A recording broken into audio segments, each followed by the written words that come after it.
अस्सलाम वालेकुम नाज़रीन, मिली वॉइस के खुसूसी बुलेटिन आलमी शब-ए-रोज़ में आपका खैर मक़दम है। मैं अब्दुल वहाब। ख़बरों को तफसील से देखने से पहले पेश है अहम सुर्खियाँ। दिल्ली में बीजेपी को लगा ज़ोरदार झटका। आम आदमी पार्टी ने छीनी दिल्ली की सरजमीन, 250 में से जीती 134 सीटें। ज्ञानवापी मस्जिद से मुतालिक किताबों को शवाहिद के तौर पर माने अदालत, फ़िरका परस्तों ने कोर्ट में लगाई गुहार। जमानत पर रिहा राजा सिंह ने की फिर जहर आमेज पोस्ट, अदालती हुक्म की नाफरमानी, पुलिस ने भेजा नोटिस।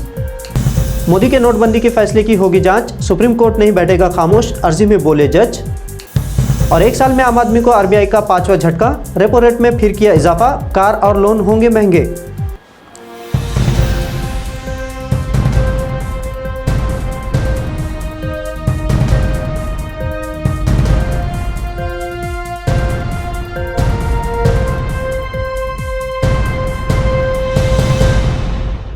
दिल्ली असेंबली के बाद दिल्ली म्यूनिसिपल कॉरपोरेशन इंतखाबात में बीजेपी को जोरदार झटका देते हुए आम आदमी पार्टी ने म्यूनिसिपल कॉरपोरेशंस भी अपने नाम कर लिए हैं। जिस बीजेपी ने दिल्ली म्यूनिसिपल कॉरपोरेशंस पर 15 साल कब्जा जमाए रखा, वहां उसे 250 में से सिर्फ 104 सीटें ही मिली, जबकि आम आदमी पार्टी ने बीजेपी से दिल्ली की असेंबली सीट्स के बाद अब म्यूनिसिपल कॉरपोरेशन छीनते हुए 134 सीटें हासिल करने में कामयाब रही है। इन इंतखाबात में कांग्रेस को फिर से मायूसी का सामना करना पड़ा है और कभी मुल्क पर दहाइयों राज करने वाली कांग्रेस को इन इंतखाबात में सिर्फ 9 सीटों पर ही इक्तफा करना पड़ा है, जबकि साल 2017 में कांग्रेस के पास 30 सीटें थी। इन इंतखाबात में गुज़िश्ता इलेक्शन के मुकाबले 3% कम वोटिंग हुई।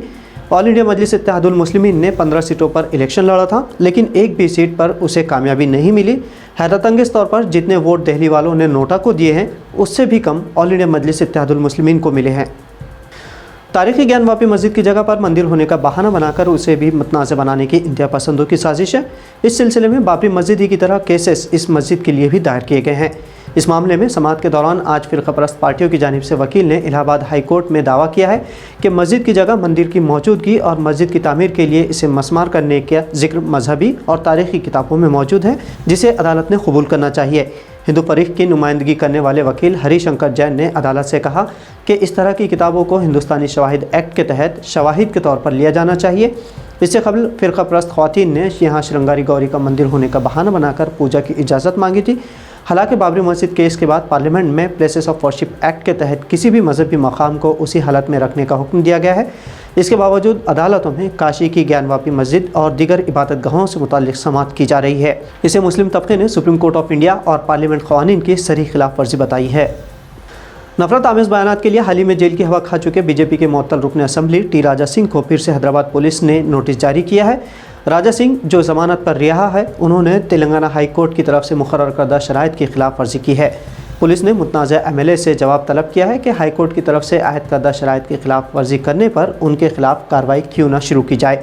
राजा सिंह के खिलाफ इश्तिआल अंगेज़ तकारीर करने के लिए प्रिवेंटिव डिटेंशन यानी पीडी एक्ट का इतलाक़ किया गया था, लेकिन अदालत ने इसे हटाते हुए राजा सिंह पर कुछ शराइत आयद की थी, जिसमें पहली शर्त ये थी कि राजा सिंह किसी भी मज़हब के खिलाफ इश्तिआल अंगेज़ तकरीर नहीं करेंगे और फेसबुक, ट्विटर, व्हाट्सएप, यूट्यूब जैसे सोशल मीडिया प्लेटफॉर्म्स पर कोई तौहीन आमेज़ या काबिल एतराज़ पोस्ट नहीं करेंगे। लेकिन राजा सिंह ने 6 दिसंबर को फेसबुक पर फिर से एक काबिल एतराज़ पोस्ट की, जिसमें मुस्लिम बरादरी को निशाना बनाया गया था।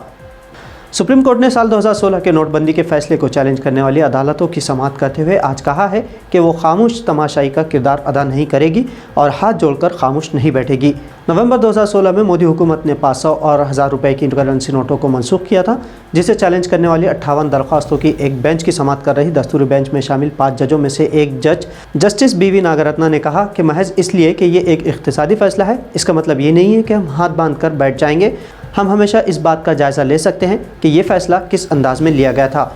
इस बेंच में justice S Abdul Nazeer, justice BR Gavai, justice S Bopanna और जस्टिस V रामा सुब्रमण्यम भी शामिल हैं, जो 8 नवंबर के सर्कुलर की कानूनी हैसियत पर गौर कर रही है, जिसके नतीजे में नोटबंदी की गई थी और पूरे मुल्क को झटके लगे थे।